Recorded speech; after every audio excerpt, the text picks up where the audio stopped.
Let's prepare on the TNPSC AE 2019 question paper. Question 51. To prepare chlorinated copperas coagulant, the proportion of chlorine is to copperas, it should be what?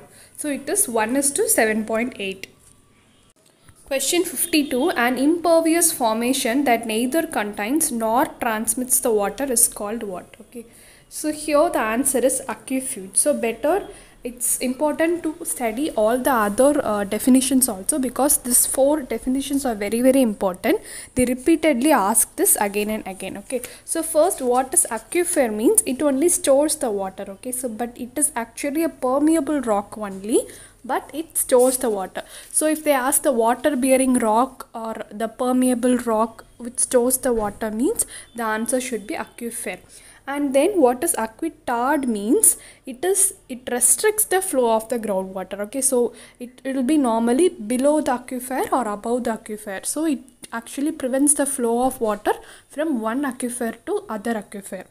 Okay, and the remaining aquiclude and aquifil. So this is what there we confuse always. So these both are actually same only, because they both are impermeable rock.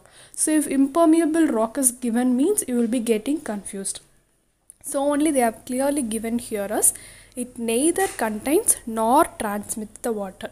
Okay, so what this actually means aquiclude will be impermeable but porous, but aquefuge is impermeable and non-porous. So porous means it can hold the water, okay, but it cannot transmit the water to the other section. So that is what they are going to tell here. So here they have given it neither contain nor transmit. So it means it is non-porous and non-permeable also. So here the answer will be aquefuge.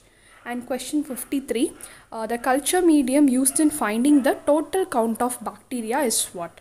So here again these four are belongs to the same test only. So for finding the coliform bacteria, we will be testing presumptive test, then confirmed test, and after that completed test. Okay, the first test we will be using lactose broth, and in the second confirmation test we will be using brilliant green or M&O medium, both we can use it.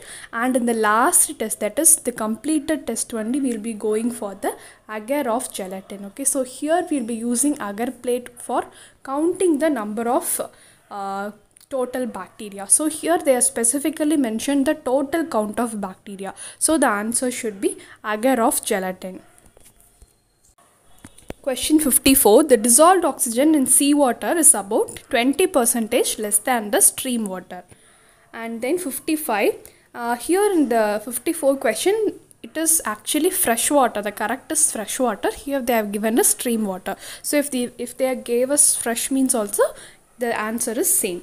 Then question 55, the screening units provided before the wet well should conform to which code? Okay, so here the answer is IS 6280. So this code is specifically for the sewage screens. Okay, and we can see the answer for the remaining also, IS 3370. So it is actually used for concrete structures for the storage of liquids, the code of practice for this. Okay, and then IS 4111, this is used for ancillary structures in the sewage system. So this is also code of practice of ancillary structures. So the structure means like manhole, everything, the parts will be there in sewage system, no? So for that design we will be using this code.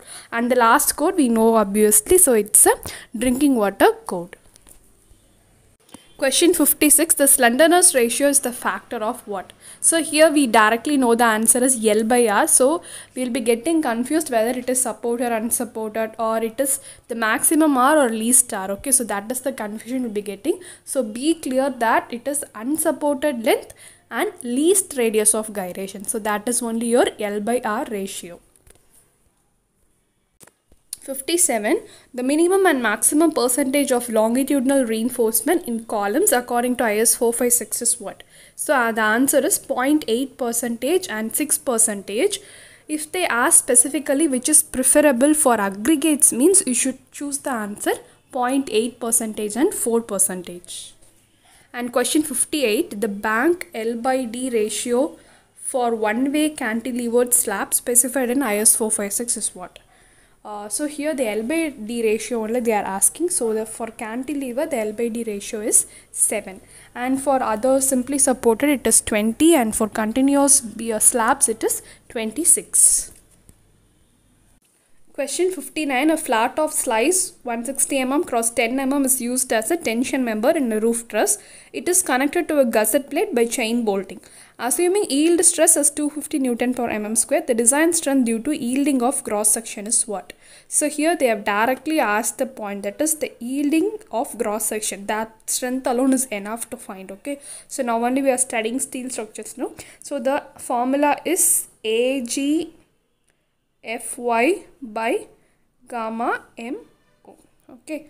So here for AG, that is your gross area, it is 160 cross 10, and for Fy you should substitute 250 and it is divided by 1.1. Okay, and the answer is 363.6. So if you want to directly find, means when you multiply area 160 into 10 into 250, it is somewhere nearly equal to 400 into 1000. So you can keep it as 400 kilonewton. So the answer, it's divided by 1.1. So it should be somewhat lesser than that value. So the nearest answer lesser than the 400 is 363 only. So you can go for that. Question 60. A compression member in a roof truss is called strut. Thank you and keep watching.